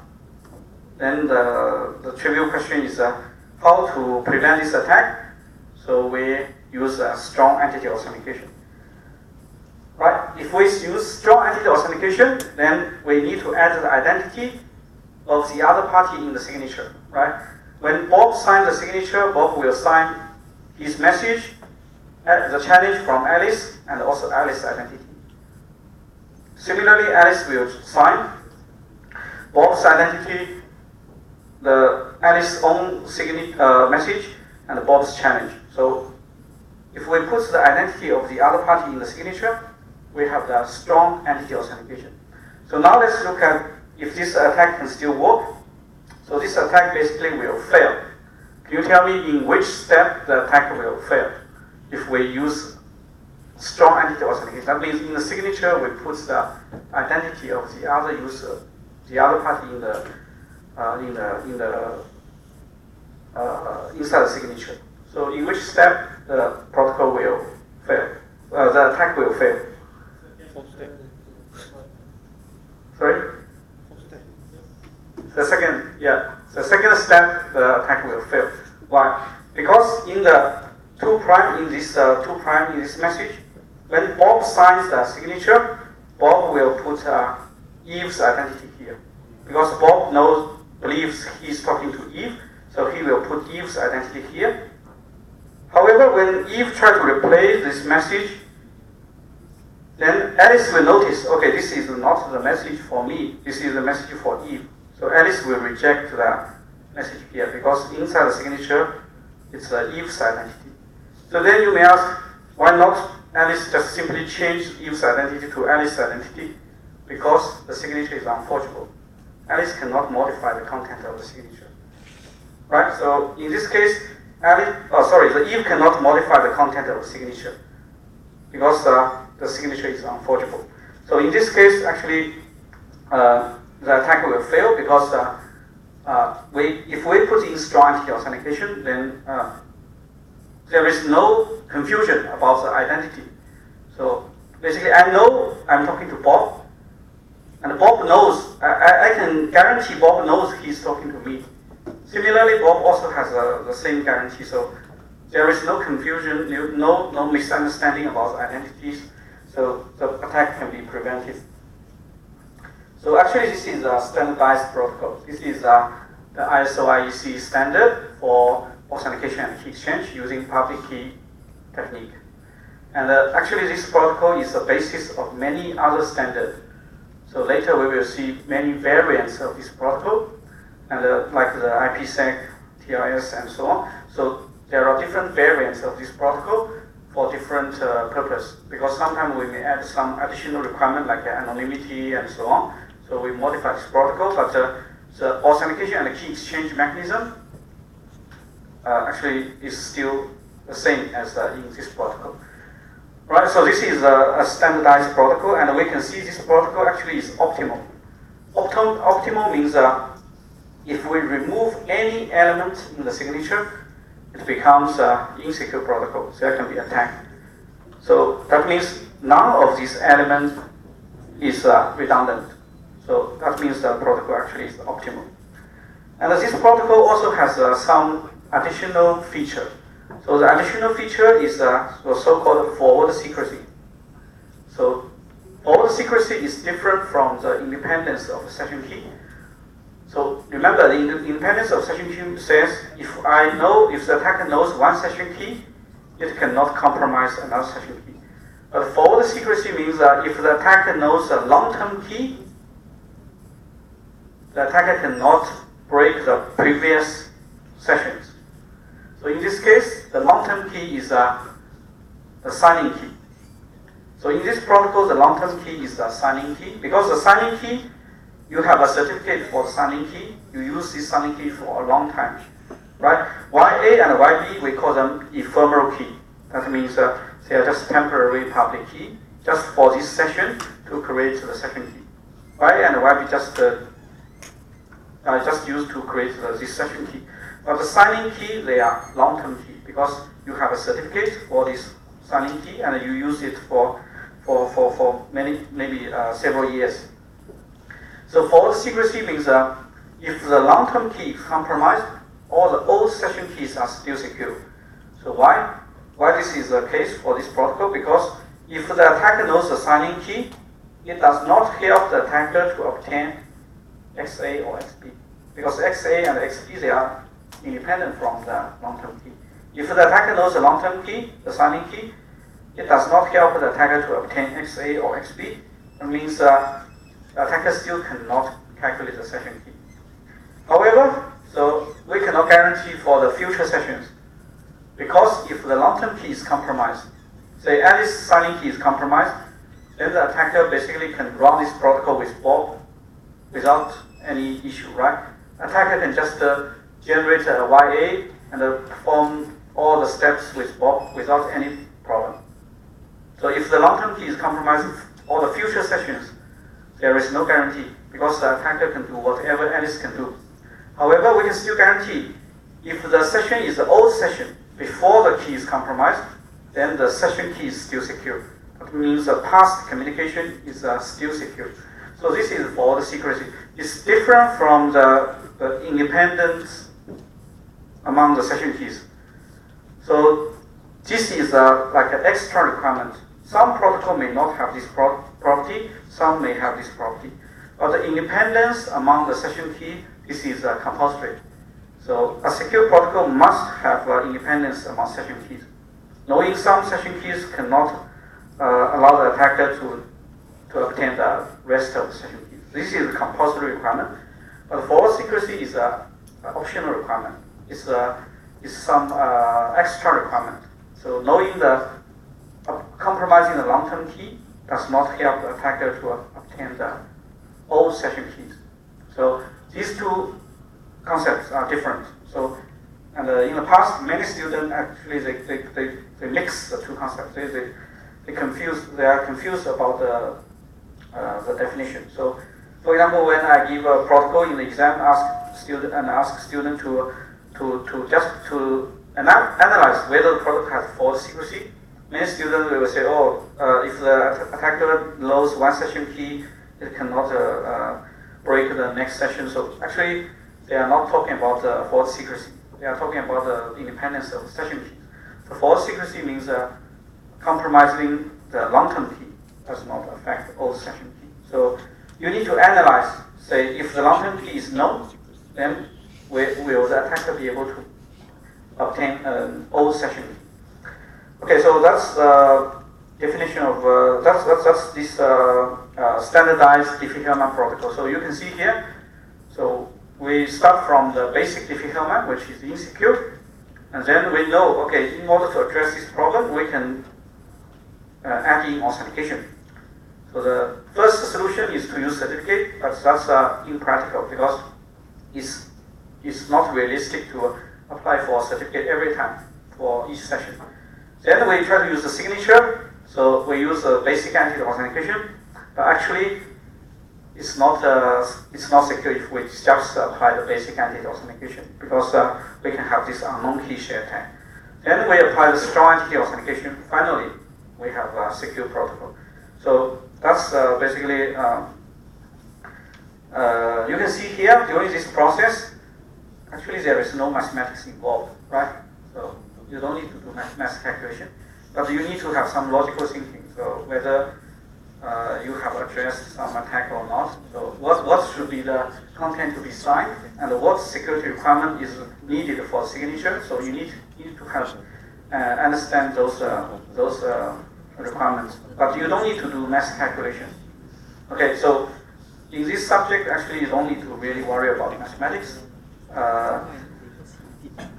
There is one exception. So later, actually, there is one protocol which is a bit complicated and it involves mathematics, but in general, I don't test that protocol in the exam, so you don't need to worry math. Okay, so the next part. So probably we will just finish this part and then to synchronize with the afternoon class. So the next part, we will look at a special type of protocol, which is a password-based protocol. So in the previous example, we looked at the public key-based protocol, right? And there are two common long-term secrets used in reality. One is public key with certificate, one is password. Okay, so of course, there are some other protocols, for example, based on hardware. The long-term secret can be a public key secret key pair with certificate, can be a password, it can also be a hardware token. So in some, especially in military application, sometimes we use the hardware token as a secret, long-term secret. Okay, so, we will basically, we will not just look at the examples using the hardware token. So normally we will look at the password and the public key based. So in assignment 1, actually you also use public key and the password. The server has a public key, just like in the SSL, TLS. Server has a public key. Server has a certified public key. User has a password shared with the server. So they try to do the authentication and key exchange.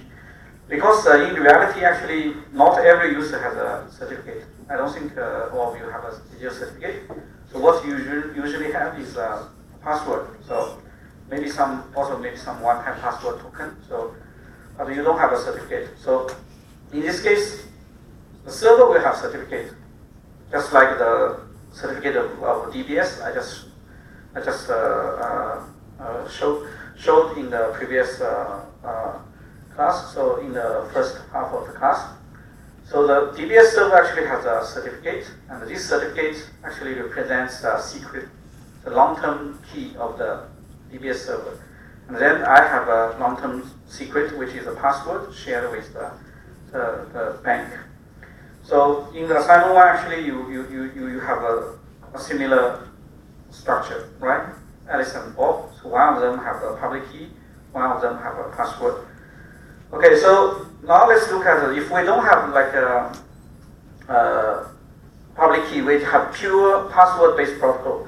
So what is the security concern? So for password-based protocol, the most important and actually the first reaction when you heard the word password. So basically, you need to consider this diction attack or password guessing attack.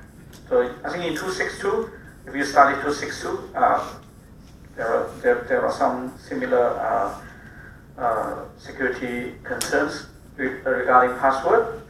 So let's look at one simple password-based protocol. Suppose Alice and Bob, they share a common password, and then they want to do a key exchange using password as a long-term secret. So password is a long-term secret. They want to create a session key. So in this case, Alice just sent to Bob a message, which is an encryption of a random number RA, and also the identity of Alice and Bob. So all these content are encrypted under the password and sent to Bob. Similarly, Bob will choose a different RB and encrypt Bob's identity, the sender, the identity of the sender, the identity of the receiver, and also this random number. So Bob will also encrypt all these data using the password and send to Alice. Alright, so here the authentication is done basically based on the encryption. Because if someone wants to calculate this key, then this session key, then the person must obtain RA and RB. Who can obtain RA and RB? So one who can decrypt the two ciphertexts. So in this case, if you know the password, you can decrypt the ciphertext, get RA and RB, then you can calculate the session key. So the long-term secret part here is the password. This is to protect the materials for generating the session key. However, this protocol is vulnerable to the offline dictionary attack. So the attack actually works like this. Because we know password, actually they are short and they have like a low entropy. Basically, you can generate a list of possible passwords. We call it a dictionary. So you can generate a dictionary. For example, if you have a 6-digit password, you can have like a password from 60 to a password with a 69. So you have 1 million possibilities. So dictionary will contain all the possible passwords. And then now once the attacker obtains the communication, then the attacker can do this password guessing or the dictionary attack. So, and this attack actually can be performed offline. Offline means the attacker can be a passive attacker. Attacker only need to record the message. So when Alice and Bob do the exchange, attacker just make a copy of the communicated message. So the attacker is a passive attacker. Then the attacker actually, after obtaining these two messages, attacker can just try the password one by one. From the password list, you can try different password. Maybe you try the first password, it gives you a random message, or some like you decrypt the first, you decrypt this ciphertext, it gives you some garbage data, some random data. Then you know, okay, the password is wrong. And you try the second, maybe again you get some garbage data, then you know the password is wrong. But as far as you hit the correct password, you will obtain a structured message. You will obtain a structured message, Alice's identity, Bob's identity, and something else. So once you obtain a structured message, you know you hit the correct password. So if you use a wrong password to decrypt, the chance you can get a structured message is nearly zero. So if you use a wrong password to decrypt, you definitely will get some random data, some useless data. But if you apply the correct password, you will obtain a well-structured message. So this actually allows the attacker to identify among the list, among the dictionary, which one is the correct password. And the attacker can do this offline. Once the attacker make a copy of the communication transcript, attacker can do this can do this search offline. I create a dictionary. I just try to search one by one, right? So if I cannot find, we create a another dictionary for new possible password, and I try them one by one until I can find the correct password. So this is a so-called offline dictionary attack. So for password-based protocol, we always need to consider this kind of attack, because the password always we need to. This is always the issue of using password. So, and how to address this problem? So you may ask then, the attacker can always copy the transcript. Attacker can always observe the transcript, make a copy, and then attacker can always try the password one by one. So there seems no way to prevent this attack. Actually, there is some way. If you design the protocol carefully, there is some way to prevent this attack. So if you modify this protocol somehow, this protocol will become secure, will become immune against the dictionary attack. So maybe I will leave that. There is another way to do the secure password-based key exchange. We will look at this in the next class. Actually, for this protocol, we can also modify it. We can also modify it to make it a secure protocol. So maybe I leave this as an exercise, a homework for you. You try to think how to prevent the attacker from trying the password one by one. As far as the attacker can use the list to test which one is correct, which one is wrong, then that means that your design is not secure. If you can find a protocol such that no matter an attacker use a wrong password or correct pass to do the testing, the result is the same. So the attacker cannot distinguish whether the correct password is used or the wrong password used. That means you are successful. You design a protocol that is secure against the password guessing. So maybe try to think about this question. So can you modify this protocol so that attacker cannot test which one is correct, which one is wrong in the password table? Okay, so maybe I will just finish here. We finish early at 9:30. So tomorrow, so we will just synchronize with afternoon class. Tomorrow we will first try to modify this protocol to make it secure. Okay, and if you can have some solution, then you can maybe share with your classmate. Okay, so we will finish the class now.